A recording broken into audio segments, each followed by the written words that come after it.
Woohoo! We finally moved. So what? We move all the time. Yeah, however, we didn't move all the time.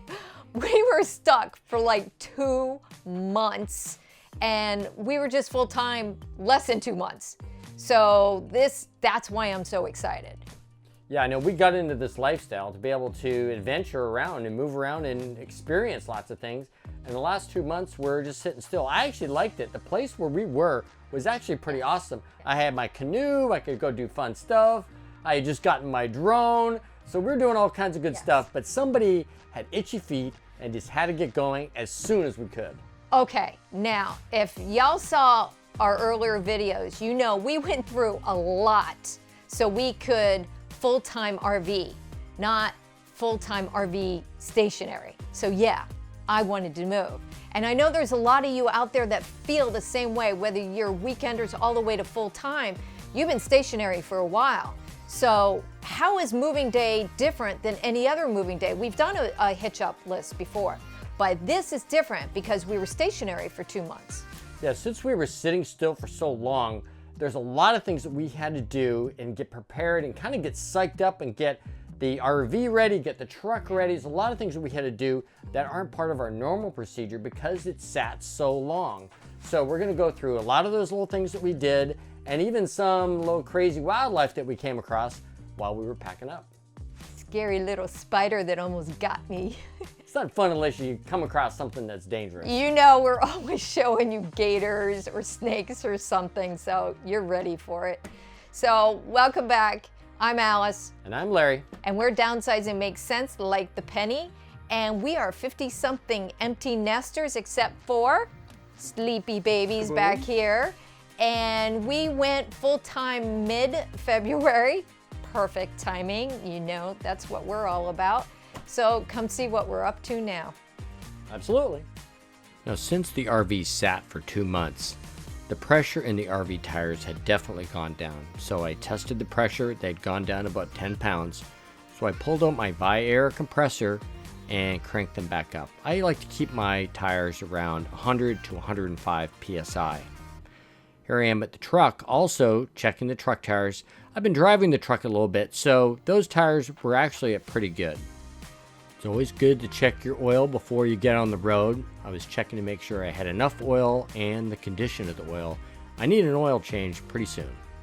It had been a couple of months since we changed the water filter, so time for a change.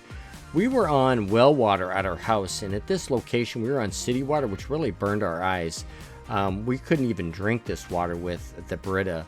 But here I'm changing the filter, and you can see that the filter definitely needed a change. Now, I always try to clean out my basement every once in a while. The last time I did this, there was a lot of bugs in there.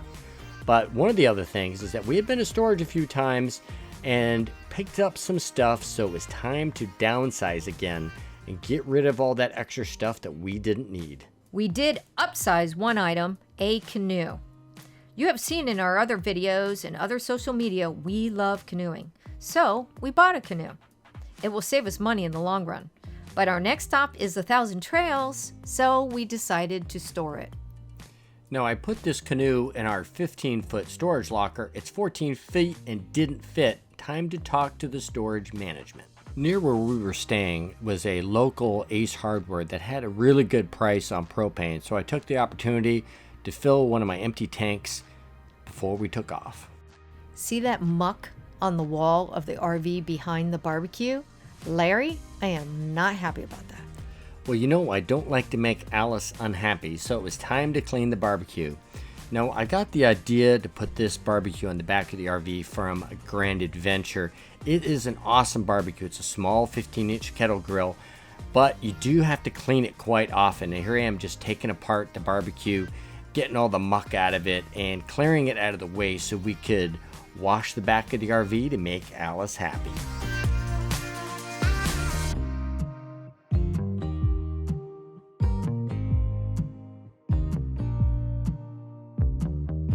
Okay, so we finally washed the RV, and we did it now because we're on private property. 1,000 Trails does not allow you to wash your RV. Hey honey, you having a good time washing the RV? We're paying someone next time. I'm too old for this. But you look so good.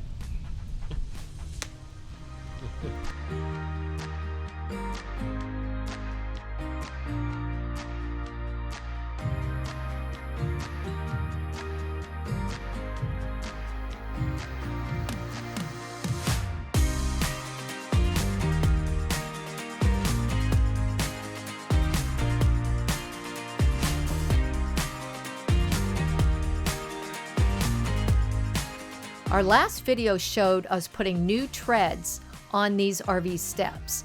Now, one of the things I don't like about it is you can see when you put the steps inside the RV, whatever's on the steps goes inside the RV. So I decided after 2 months sitting here, we need to wash the steps thoroughly and also wash the mat. Apparently, I didn't wash the steps thoroughly enough. We almost brought this dangerous spider into our RV because it was hiding under the steps. Now, we all know how important it is to take care of your slides. So I used a little bit of slide seal, lubricant and protectant, and I used a little bit of lube on the gears of the slide to make sure they're operating properly. We saved the best for last. Use your happy camper after doing a super thorough black tank cleaning. Don't worry, we do this more than every 2 months. Besides the extra steps, because we were stationary for 2 months, we also are going to a true 1,000 trails for the first time, not an encore. And because of the current situation, there is added stress just being out there on the road, let alone the unknown when it comes to check-ins. For instance, the 1,000 Trails Welcome Center was closed, so we picked up our paperwork at the entrance gate.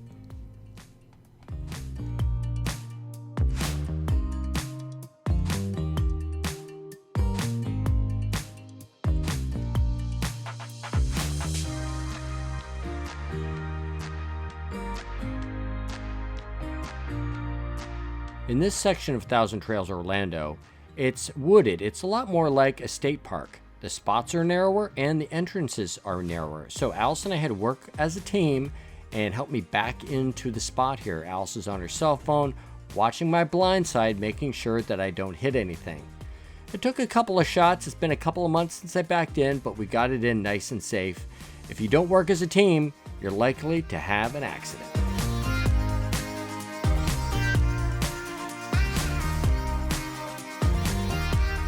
But you want to use your hands. Yes, I know I do. Okay, good. Nice. Man, are we glad we have a checklist for going through and getting ready to get back up on the road. Because after 2 months, I had completely forgotten all of this stuff. Normally when we go through our checklist, it's like, oh yeah, I got it, But this time I was like forgetting entire things. And if Alice wasn't making sure that I was following every item in the checklist, I'm the smart one. I'm sure I would have skipped something. I would have dropped the whole RV like on top of the truck, and it'd be one of those like accident videos instead of getting back on the road video. Or there would have been some footage of him like running me over. That would have actually been great views though. So, if you have just gotten back on the road and you see that maybe there's something we didn't bring up, can you put it down in the comments below? Or if you super duper got excited, what do you want them to put in the comments?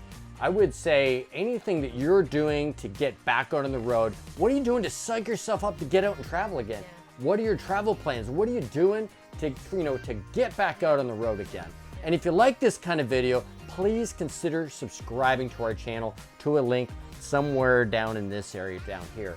And if you like this kind of content, you want to see a playlist of some of our RV kind of get ready, some of our RV experiences, click this playlist. It's somewhere over here. I don't know where. Somewhere over here. And remember, downsizing still makes sense. And please, since you're back on the road, stay safe.